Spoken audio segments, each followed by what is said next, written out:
రామగుండం నియోజకవర్గ ప్రజలందరికీ కూడా ముందుగా నమస్కారాలు తెలియజేస్తూ నేను మీ Sai Kumar, Ramagundam municipal corporation Congress party అధికార ప్రతినిధి. ఈరోజు ఏదైతే రామగుండం రాజకీయాల్లో ఇక్కడ ఉన్నటువంటి బీఆర్ఎస్ పార్టీ నాయకుడు కౌశికి హరి గారు నిన్న ప్రెస్ మీట్లో మాట్లాడుతూ ఇలా రామగుండం శాసనసభ్యులైనటువంటి ప్రియతమ నాయకులు మక్కాన్ సింగ్ రాజ్ ఠాకూర్ గారు ఎన్నికల సందర్భంలో ఏడ్చి ఈరోజు రామగుండం ప్రజలందరూ ఏడిపిస్తున్నారనే మాట మాట్లాడడం నిజంగా హాస్యాస్పదమని ఈ సందర్భంగా తెలియజేస్తున్నాం. ఇలా రాజ్ ఠాకూర్ గారు ఆ సందర్భంలో ఇక్కడ ప్రజలందరికీ కూడా నేను కష్టకాలంలో ఉంటున్నప్పటికీ కూడా అనేక సందర్భాలలో నిలుస్తున్నా, గెలిచినా ఓడినా మీ అందరూ కూడా నన్ను ఆదరిస్తున్నారని చెప్పి భావోద్వేగంతో వచ్చినటువంటి కన్నీరు తప్ప ఇలా ఏదో మాయ మాటలు చెప్పి కల్లిబొళ్ళు మాటలు చెప్పి రాజకీయం చేసిన వ్యక్తి కాదు రాజ్ ఠాకూర్ మక్కాన్ సింగ్ గారు. ఇలా మీరు ఏడుస్తున్నారు.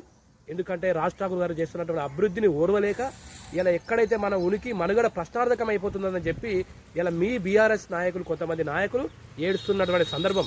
ఇలా రాజ్ ఠాకూర్ గారి నాయకత్వంలో రామగుండంలో రామరాజ్యంతో విరజల్లుతున్నది ఈ ప్రాంతం అంతా. ఇలా ఎక్కడ చూసుకున్నా కూడా మా సింగరేణి కాంట్రాక్ట్ కార్మికులు ఇలా 5,000 బోనస్ ఇచ్చి వాళ్ళందరూ కూడా సంతోషపడుతున్నారన్న. అంతేకాకుండా ఇక్కడ నిన్నటికి నిన్న మురుమూరు లిఫ్ట్ ఇరిగేషన్ ద్వారా అన్నదాత కళ్ళలో ఆనందం చూసిందన్న ఈ ప్రాంతం అంతా. అంతేకాకుండా ఎప్పుడో ఉన్నటువంటి చిరకాల వాంచైనటువంటి Ramagundam B powers 1x800 megawatt ఈ ప్రాంతానికి రావడం వల్ల ఈ ప్రాంతం అంతా సంతోషపడుతున్నదన్న. ఇలా ఎక్కడైతే ఉన్నటువంటి నిన్నటికి నిన్న ఇలా ఇక్కడ ఈ ప్రాంతంలో ఉన్నటువంటి ఓసీలలో పనిచేసేటువంటి పీసీ పటేల్ కానీ ఆర్వీఆర్ కానీ HD1 కంపెనీలలో పనిచేసేటువంటి కాంట్రాక్ట్ కార్మికులకు వేతనాలు పెంచాలని చెప్పి రాజ్ ఠాకూర్ గారి నాయకత్వంలో నిన్న వారికి ఇలా 2,800 రూపాయలు బేసిక్ మీద డ్రైవర్లకు కానీ హెల్పర్లకి 1,600 పైచీలకు కూడా పెంచి వారి కళ్ళలో కదన్నా ఆనందం చూసింది సందర్భం రాజ్ ఠాకూర్ గారు. ఇంకా ఏం మాట్లాడుతున్నారు అంటే ఇలా రామగుండం అంతా కూడా ఇలా కూల్చివేతల పర్వం కొనసాగుతున్నది అంటున్నారు.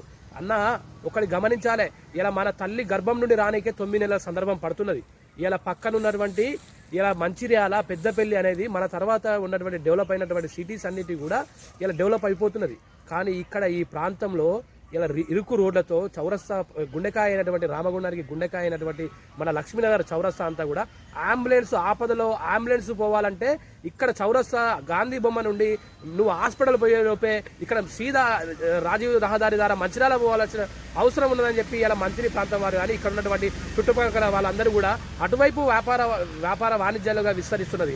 కాబట్టి ఈ ప్రాంతంని అభివృద్ధి చేయాలి, ఈ ప్రాంత రహదారులన్నింటినీ కూడా వెడల్పు చేయాలనే ఉద్దేశంతో ఇలా ఆ రహదారులకి ఇలా ఏదైతే కావాల్సినటువంటి చోట కూల్చివేస్తున్నారు తప్ప కానీ ఇలా వాళ్ళు కూడా సంతోషంగా స్వాగతిస్తున్నారు.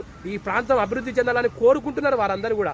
కానీ మీరందరూ కూడా ఈ అభివృద్ధి ఇక్కడ జరిగితే రాజకీయంగా మనకు భవిష్యత్తు అంధకారం అయిపోతుందని చెప్పి ఇలా మీరు విమర్శలు చేస్తున్నారు తప్ప ఇలా అలా ప్రజలకు కూడా మీరు ఇలా ఇలాంటి మాటలు మాట్లాడడం వల్ల ఒరిగింది ఏం లేదని ఈ సందర్భంగా తెలియజేస్తున్నా. ఇలా ఒకరిద్దరు ఇబ్బందులు పడుతున్నాయి కావచ్చు అక్కడ, కానీ వాళ్ళందరూ కూడా రెట్టింపు ఆనందంతో ఇంతకన్నా ఎక్కువ ఇలా ఆదాయం వాళ్ళకి చేకూర్చే అవకాశం వస్తుంది. ఇలా ఎవరైతే విమర్శ చేస్తున్నారో వాళ్ళే రేపు శభాష్ మక్కాన్ సింగ్ రాజ్ ఠాకూర్ అనే సందర్భం వస్తుందని ఈ సందర్భంగా తెలియజేస్తున్నాం. ఇంకా కొన్ని విషయాలలో ఇలా ఓసీ పైన అడ్డుకుంటా అన్నారు, కానీ మీరు ఎట్లా మాట్లాడుతున్నారో ఇలా అర్థం కావడం లేదు. ఓసీ5 ఎవరి హయాంలో వచ్చింది?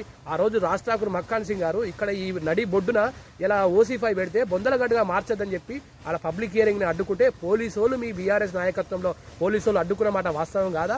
ఇలా ఏదైతే నువ్వు ఏం మాట 2x650 మెగావాట్లని నేను 2012లో 2,000 మందితో పోయినా అంటున్నావు కదా కౌశిక్ అన్న గారు.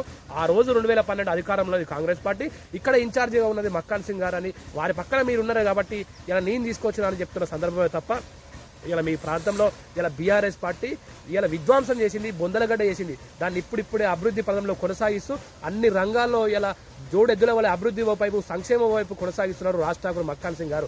ఈ ప్రాంతంలో ఏదైతే బైఫర్కేషన్ యాక్ట్ ప్రకారంగా 2014లో మీరు బీఆర్ఎస్ గవర్నమెంట్ అక్కడ ఉన్నటువంటి చాతగాని ఎంపీలు ఇలా 4,000 మెగావాట్ రామగుండానికి రావాల్సి ఉంటే 10 ఏళ్ల పాటు మొద్దు నిద్ర వైలు మీరు మీ ఇలా బీఆర్ఎస్ పార్టీ ఇలా ఇక్కడ ఉన్నటువంటి మీ ఎంపీలు ఇలా కాసులకు కకృతిపడి టెండర్ల పేరిట ఎక్కడైతే నల్గొండ జిల్లాలో దానికి బొగ్గు వనరులు లేవు, నీరు వనరులు లేవు అయినా కూడా దామర చెర్లలో ఇలా 7,000 మెగావాట్లను పెట్టి అక్కడ ఒక్కొక్క భూమిని ఇలా టెండర్ల పేరిట దోసుకున్నది మీ బీఆర్ఎస్ ప్రభుత్వం. ఈ రామగుండం అంటే ఇలా విద్యుత్ వెలుగుల ఇలా ప్రాంతం, ఈ ప్రాంతం దక్షిణ భారతానికి ఇలా విద్యుత్ సరఫరా చేస్తున్న ప్రాంతంలో 4000 మెగావాట్లు రావాల్సిందే కదా. అప్పుడు ఎందుకు ప్రశ్నించలేదన్నా మీరు? ఈ రోజు మీ నాయకుడే కదా ఆర్ఎఫ్సిఎల్ కుంభకోణంలో వేలాది మంది ఇలా కుటుంబాలు రోడ్డున పడేసినట్టు చేసి వారి ఆత్మహత్యలకు కారణమైంది అప్పుడున్నటువంటి మీ బీఆర్ఎస్ పార్టీ ఎమ్మెల్యే కాదా? మరి వారిని ఎందుకు విమర్శించారు ఆ రోజు? ఈ రోజు ఇలా విమర్శ చేయాలి అన్న ఉద్దేశంతో మీరు ఇలా చేస్తున్నారు తప్ప ఇలా ప్రజల కోసమో మీ యొక్క స్వప్రయోజనాల కోసమే చేస్తున్నారని ఈ సందర్భంగా తెలియజేస్తున్నాం. ఇలా రాజ్ ఠాకూర్ గారు వచ్చిన తర్వాత ఇలా పీసీ పటేల్ అనేది మనకు ఓసీ5లో ఉన్నదాన్ని నో బిహారీ నో బహార్ అనే పేరుతో ఇక్కడ ఈ ప్రాంతంలో పనిచేసినటువంటి యువకులకే ఉద్యోగాలు రావాలి స్థానికంగా అని చెప్పి వాళ్ళందరినీ పంపించి ఇలా ఉద్యోగాలు ఇవ్వడం వల్ల ఈ ప్రాంత ప్రజలందరూ కూడా సంతోషంతో ఉన్నారన్న. అందరూ కూడా సంతోషంతో ఉన్నారు. కానీ కేవలం కూడా ఏడ్చేది మీ బీఆర్ఎస్ పార్టీ నాయకులే అని ఈ సందర్భంగా తెలియజేస్తూ మీరు అభివృద్ధిని అడ్డుకోకండి, అభివృద్ధికి సహకరించండి. రాష్ట్ర